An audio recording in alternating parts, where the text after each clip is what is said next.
Hey guys and welcome back to my channel Vishnupathuri. So ఇవాళ October 30th మా అమ్మ birthday. So and Friday కూడా. So మా అమ్మ పూజ చేసుకుంటుంది, నాన్ వెజ్ తినదు. సో నేను ఇంట్లోనే ఎగ్లెస్ కేక్ ఎలా తయారు చేశాను అనేది ఇవాళ నేను మీకు చూపించబోతున్నాను. సో దీనికోసం ముందుగా నేను ఒక మిక్సీ జార్ తీసుకొని ఒక హాఫ్ కప్ షుగర్ వేసుకుంటున్నాను. ఒకవేళ షుగర్ పౌడర్ అయితే మీరు 1 full కప్ వేసుకోవాల్సి ఉంటుంది. సో హాఫ్ కప్ షుగర్కి నేను 1/4 కప్ ఆయిల్ వేసుకుంటున్నాను. సన్ఫ్లవర్ ఆయిల్ తీసుకున్నాను నేను, ఆర్ లేదంటే మీరు బటర్ కూడా వేసుకోవచ్చు. నేను జనరల్గా సన్ఫ్లవర్ ఆయిల్ ఉంటుంది కాబట్టి అది వేసేసాను. సో అండ్ ఇప్పుడు మళ్ళీ హాఫ్ కప్ పెరుగు వేసుకుంటున్నాము. పెరుగు అండ్ షుగర్ రెండు సేమ్ క్వాంటిటీస్ తీసుకుంటున్నాము.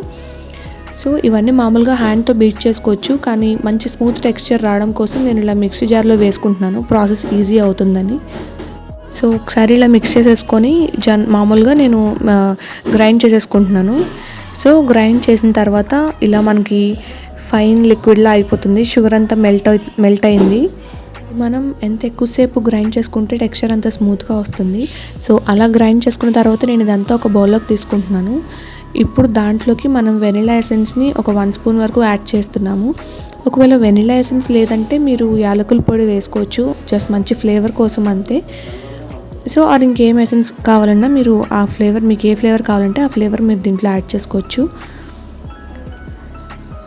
సో ఇప్పుడు ఇది యాడ్ చేసిన తర్వాత దీంట్లో నేను బేకింగ్ పౌడర్ వేస్తున్నాను, ఒక స్పూన్ ఆర్ ఒక 3/4 స్పూన్ ఉంటుంది. సో ఇది లంప్స్ లేకుండా జాగ్రత్తగా మిక్స్ చేసుకోవాలి.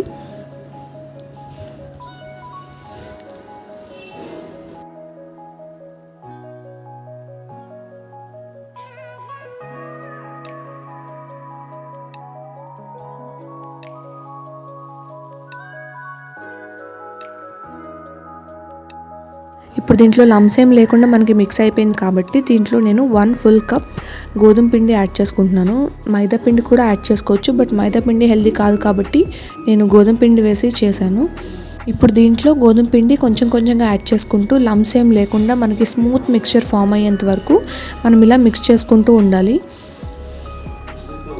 సో ఎక్కడ ఉండలు కట్టకుండా స్మూత్ టెక్స్చర్ ఫామ్ అయ్యేలా మనం మిక్స్ చేసుకుంటున్నాం. ఇప్పుడు ఈ పిండిని మనం ఒకటే డైరెక్షన్లో కలుపుకోవాలి, ఎందుకంటే అది స్మూత్గా ఉంటుంది. సో స్మూత్గా ఉన్నప్పుడు మనకి కేక్ అనేది మంచి ఫ్లఫీగా వస్తుంది. సో నేను ఓన్లీ మా ఫ్యామిలీ వరకే కాబట్టి, మా ఇంట్లో వాళ్ళ వరకే కాబట్టి నేను తక్కువ క్వాంటిటీ తీసుకున్నాను.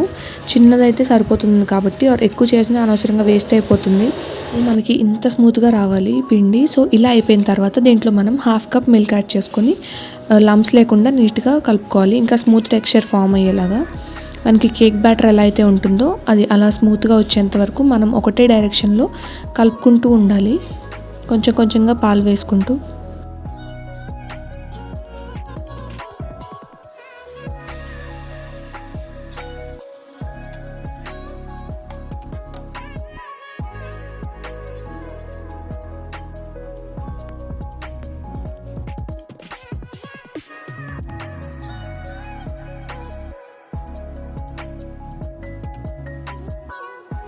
సో మన బ్యాటర్ రెడీ అయిపోయింది. చూసారు కదా ఎంత టెక్స్చర్, అదంతా కూడా మంచి కేక్ బ్యాటర్ లాగా చాలా మంచిగా వచ్చింది. ఇప్పుడు నేను ఒక గిన్నె తీసుకున్నాను, నార్మల్గా నా దగ్గర ఉన్న గిన్నె. ఇది కిందంతా ఈవెన్గా ఉంది కాబట్టి స్ట్రైట్గా దీని మీద అయితే కేక్ బాగా వస్తుందని చెప్పి నేను ఇది తీసుకున్నాను. సో దీని మీద ఫస్ట్ ఆయిల్ అప్లై చేశాను, నెక్స్ట్ ఫ్లోర్తో ఇలా చేస్తున్నాను మొత్తం. సో ఇలా చేయడం వల్ల కేక్ వచ్చేటప్పుడు అంటుకోకుండా ఉంటుందన్నమాట. సో ఇప్పుడు మనం కలిపి పెట్టుకున్న బ్యాటర్ మొత్తం దీంట్లో వేసేసాను. సో ఇప్పుడు స్టవ్ ఆన్ చేసుకుని దాని మీద అడుగు మందంగా ఉండే ఇంకొక గిన్నెని నేను పెట్టుకున్నాను. ఇలాగ కాదు అనుకుంటే మీరు నార్మల్ చపాతీ కాల్చుకునే ప్యాన్ తీసుకుని దాన్ని ఒక 5 minutes ప్రీహీట్ చేసి తర్వాత ఆ గిన్నె దాని మీద పెట్టేయచ్చు, ఆర్ ఇలా అయినా పెట్టుకోవచ్చు. సో 40 to 45 minutes అయిన తర్వాత నేను చెక్ చేస్తున్నాను కేక్ కుక్ అయిందా లేదా అని చెప్పి. సో ఏం అంటుకోలేదు కాబట్టి కేక్ కుక్ అయిపోయినట్టే. నేను స్టవ్ ఆఫ్ చేసుకుని ఇది మొత్తం చల్లారిపోయేంత వరకు ఇలా వదిలేసాను.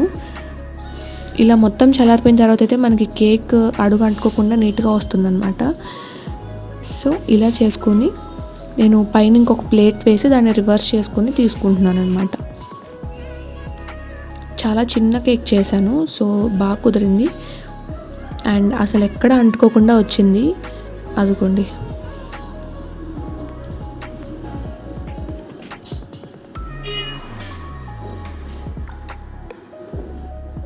సో చూసారు కదా, కొంచెం బ్యాటర్తో అయినా మనకి కేక్ సైజ్ రావడం కోసం నేను ఫ్లాట్గా ఉన్నది గిన్నె తీసుకున్నాను. సో దీంట్లో మధ్యలో నేను బాదాం అండ్ అలాగే దీనిపైన లైట్గా హనీ వేశాను.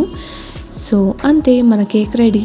సింపుల్గా ఇన్స్టెంట్గా ఏమన్నా చిన్న చిన్న బర్త్డేస్ ఉన్నా లేదంటే అప్పటికప్పుడు బయటికి వెళ్ళి తెచ్చుకోవడం కుదరకపోయినా ఇలా మీరు సింపుల్ అండ్ ఈజీగా ట్రై చేయొచ్చు.